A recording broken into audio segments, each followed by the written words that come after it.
मोदी सरकार के दूसरे कार्यकाल का आज पहला आम बजट पेश होगा। वित्त मंत्री निर्मला सीतारमण आज अपना पहला बजट पेश करेंगी और इस बजट में राजकोषीय घाटे को काबू में रखने के साथ साथ आर्थिक वृद्धि और रोजगार बढ़ोतरी को गति देने पर सरकार का जोर रह सकता है। नौकरी पेशा लोगों के लिए महत्वपूर्ण आयकर के मोर्चे पर कर स्लैब में बदलाव की उम्मीद की जा रही है। 2019-20 के अंतरिम बजट में 5 लाख रुपए तक की आय पर कर छूट देने की घोषणा की गई थी और इस बार उम्मीद लगाई जा रही है कि क्या इस पर कोई ऐलान होगा इस बजट में या फिर नहीं। तो आज मोदी सरकार के दूसरे कार्यकाल का पहला आम बजट पेश होने वाला है। सुबह 11 बजे से बजट भाषण जो है वो लोकसभा में शुरू होगा और आपको बता दें कि एक बड़े लक्ष्य के साथ मोदी सरकार इस बार उतर रही है। भारतीय अर्थव्यवस्था को $5 ट्रिलियन बनाने का लक्ष्य है और 5वीं सबसे बड़ी अर्थव्यवस्था दुनिया की बनाने का लक्ष्य रखा जा रहा है और इसके दौरान तमाम चुनौतियां भी मोदी सरकार के सामने रहने वाली हैं। और कल जो आर्थिक सर्वेक्षण पेश हुआ उससे जो एक चीज स्पष्ट है वो ये कि इस बार कृषि, किसानों पर और साथ ही साथ रोजगार पर अहम ध्यान मोदी सरकार का रहने वाला है। आर्थिक सुधारों को लेकर प्रावधान किए जाने की संभावना भी जताई जा रही है। आपको बता दें कि माना जा रहा है कि स्वास्थ्य और रोजगार सृजन के क्षेत्र में कई घोषणाएं की जा सकती हैं क्योंकि मोदी सरकार रोजगार पैदा न करने के आरोपों को बीते कई सालों से झेलती हुई आ रही है। ऐसे में माना जा सकता है कि रोजगार को लेकर कई ऐलान इस बजट में हो सकते हैं, लेकिन इसके साथ ही साथ मोदी सरकार के सामने कई सारी चुनौतियां भी होने वाली हैं क्योंकि अगर ज्यादा से ज्यादा रोजगार पैदा करना है तो अर्थव्यवस्था में अच्छा खासा पैसा निवेश करना होगा। ये एक बड़ी चुनौती कि आखिरकार उसके लिए फंड कहां से आएगा सरकार के सामने। तो न्यू इंडिया का एक सपना और न्यू इंडिया का ये बजट जिसमें उम्मीद है कि रोजगार और बाजार से लगभग 8% ग्रोथ का रोड मैप यहां तैयार किया जाएगा।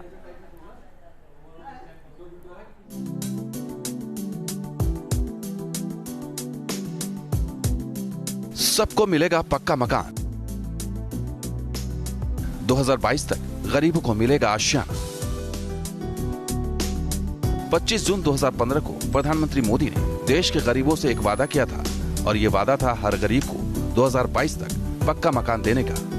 पीएम मोदी ने कहा था कि 2022 में देश की स्वतंत्रता की 75वीं सालगिरह मनाने तक आवास योजना के तहत देश के सभी परिवारों के पास उनका अपना घर होगा। बजट का वक्त है, ऐसे में प्रचंड बहुमत के साथ सत्ता में लौटी मोदी सरकार से उम्मीदें कुछ ज्यादा है। तो सवाल ये भी पूछे जा रहे हैं कि अपने इस वादे पर अब तक कितनी खरी उतरी है सरकार। ग्रामीण विकास मंत्रालय की वेबसाइट पर मौजूद 24 जून 2019 तक के आंकड़े के मुताबिक पीएम आवास योजना ग्रामीण के तहत 1,50,53,572 घर बनाने का लक्ष्य रखा गया है, जिनमें से 1,37,149 घर बनाने की मंजूरी दी जा चुकी है, जबकि 81,35,836 घर बनाए जा चुके हैं। 1 फरवरी 2019 को अंतरिम बजट में वित्त मंत्री पीयूष गोयल ने इस योजना के तहत 2014-2018 तक ग्रामीण और शहरी इलाकों में कुल 1,53,00,000 घर बनवाने का दावा किया था। अंतरिम बजट में 25,853 करोड़ के फंड का ऐलान भी किया गया था।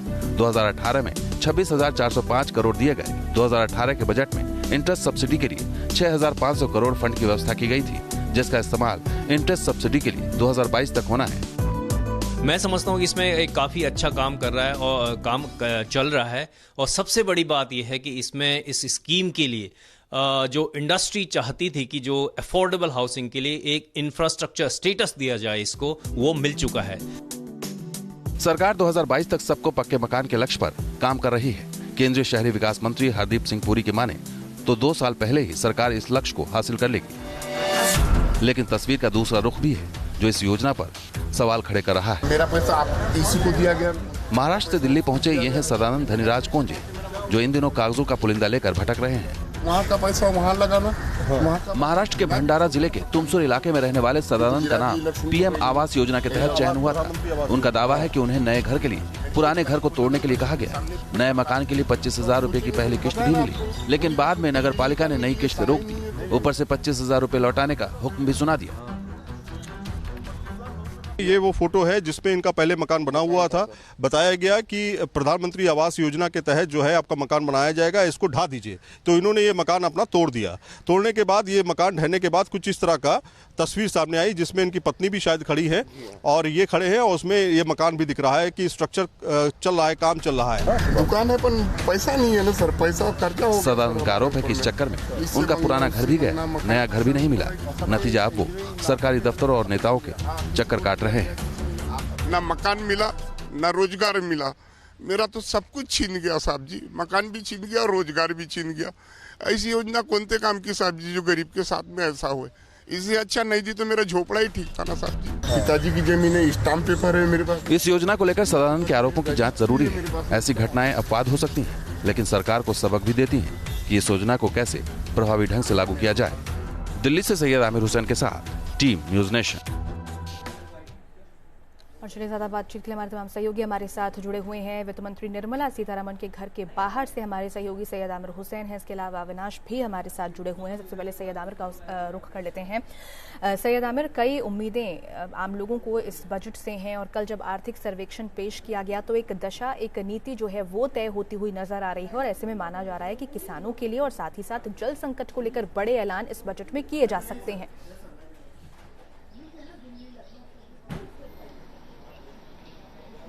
बिल्कुल, जिस तरह से जल संकट एक बड़ी चुनौती है मोदी सरकार के लिए, मोदी सरकार में प्रधानमंत्री मोदी ने भी माना कि जल संकट जो है आने वाले समय में बड़ी संकट बन सकता है, इसलिए अभी से इसके लिए प्रावधान करने होंगे और उसके लिए आज जो है बजटीय आवंटन किया जा सकता है। सरकार 1 साल का रोड मैप दे सकती है कि वो जल संकट को रोकने के लिए किस तरह के प्रावधान कर सकती है। दूसरी तरफ सबसे बड़ा मुद्दा जो है वो निवेश को लेकर के और रोजगार को लेकर के। आपको याद होगा लगातार विपक्ष जो है निवेश और रोजगार को लेकर के सरकार को घेरता रहा है, तो रोजगार सृजन करने के लिए निवेश होगा, निवेश को लेकर के बढ़ोतरी हो सकती है, दरवाजे खोले जा सकते हैं निवेश को लेकर के।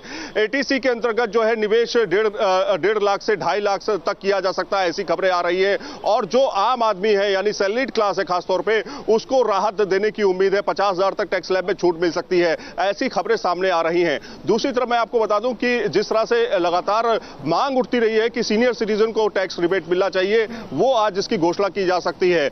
इसके साथ में जो किसान हैं, किसानों को उनकी आय बढ़ाने के लिए और साथ में उनको पेंशन से जोड़ने के लिए प्रधानमंत्री आज बजट में अपने यहाँ निर्मला सीतारमण बड़ी घोषणा कर सकती है। महिलाओं के लिए इस बार के बजट में बहुत कुछ खास होने वाला है जो आपको देखने को मिलेगा। इस समय मैं निर्मला सीतारमण के घर के बाहर ही हूँ। 8:25 पे वो यहाँ से निकलेंगी। 9 बजे वो पेटी आपको देखने को मिलेगी जिसमें बजट की सारी जानकारियां होती है, बजट पूरा होता है। उसके बाद 10 बजे वो राष्ट्रपति भवन जाएंगे और 11 बजे जो है संसद से भवन से अपना बजट पेश किया जाएगा। तो कहीं ना कहीं आम लोगों से जुड़ी हुई तमाम उम्मीदें हैं, लेकिन इस बार का बजट थोड़ा टफ भी हो सकता है क्योंकि जिस तरह से 8% के हिसाब से $5 ट्रिलियन की इकोनॉमी 2025 तक करनी है और 2030 तक $10 ट्रिलियन तक पहुंचना है, तो ये कहीं ना कहीं तभी मुमकिन हो सकता है जब थोड़े हार्ड स्टेप्स लिए जाएं, वो सरकार ले सकती है। लेकिन यह भी जरूरी है कि जिस तरह से मैंडेट सरकार को मिला है, एक धन्यवाद बजट भी वो पेश कर सकती है, तो कहीं ना कहीं कुछ सेक्टर्स में रियायत मिल सकती है।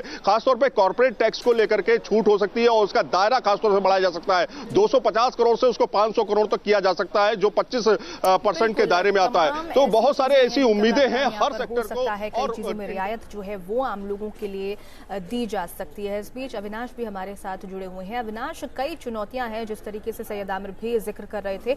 सरकार जो है अपने पिछले कार्यकाल के दौरान विपक्ष के तमाम आरोपों का सामना करती रही है, खासतौर पर रोजगार को और निवेश को लेकर कई दिक्कतें सरकार के सामने पेश आई और अब रोजगार देने के लिए एक बड़ा निवेश करना बेहद जरूरी है, तो ये भी एक अहम चुनौती सरकार के सामने है।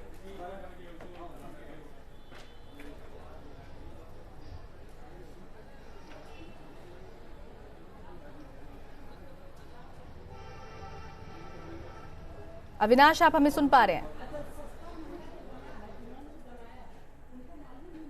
चलिए, अविनाश का हम रुख करेंगे, लेकिन आमिर का एक बार फिर से रुख कर लेते हैं। आमिर, वही सवाल है कि रोजगार को लेकर विपक्ष के तमाम आरोपों का सामना सरकार ने किया और अब रोजगार बढ़ाने की कोशिश सरकार की तरफ से अगर की जाएगी तो एक बड़े निवेश की जरूरत अर्थव्यवस्था में होगी, जो कि एक बड़ी चुनौती है क्योंकि जनता तो तमाम उम्मीदें लगाए बैठी है, झोली भर भर के वोट जनता ने दिए हैं और अब टकटकी लगाकर देख रही है कि आखिरकार बजट में उनके लिए क्या कुछ खास हो सकता है, क्या कुछ अहम प्रावधान हो सकते हैं।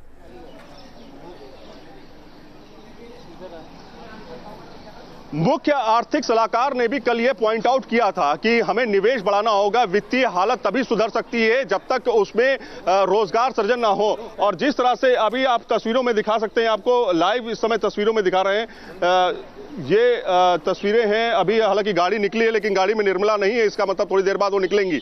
लेकिन मैं जो बता रहा था कि जिस तरह से पॉइंट आउट किया था सुब्रमण्यम ने कि मुख्य आर्थिक सलाहकार जो है उन्होंने कहा कि जब तक निवेश नहीं बढ़ेगा, जब तक रोजगार नहीं बढ़ेगा, तब तक हम आर्थिक गति को तेज नहीं कर पाएंगे। वो एक अहम मुद्दा होगा इस बार के बजट में। बजट में ये खासतौर पर 5 साल का खाका एक तरह से सरकार देने की कोशिश करेगी। हालांकि ये 1 साल का बजट होता है लेकिन 5 साल की तस्वीर आपको जरूर इसमें दिखाई देगी। सरकार के सामने सबसे बड़ी चुनौती यह है कि जो विदेशी निवेश आता है उसमें भी लगातार कमी है, उसमें भी कमी लगातार होती जा रही है। तो क्या एफडीआई जो लागू किया गया, कई क्षेत्रों में एफडीआई 100% है, तो क्या उससे फायदा नहीं हो पहुंच पा रहा है? क्या उत्पादन जो है, उत्पादन उस लेवल पर नहीं पहुंच पा रहा है? अगर हमें हैं जिन पर काम करना है इस बार सरकार को, और बजट को भी इस तरीके से तैयार किया गया है कि तमाम चीजें जो है वो ध्यान में रखी गई हों। फिलहाल आप दोनों हमारे साथ बने रहिए, आपका आगे भी रुक करेंगे, रुक रहे हैं कुछ पलों के लिए, फौरन लौटेंगे, आप बने रहिए हमारे साथ।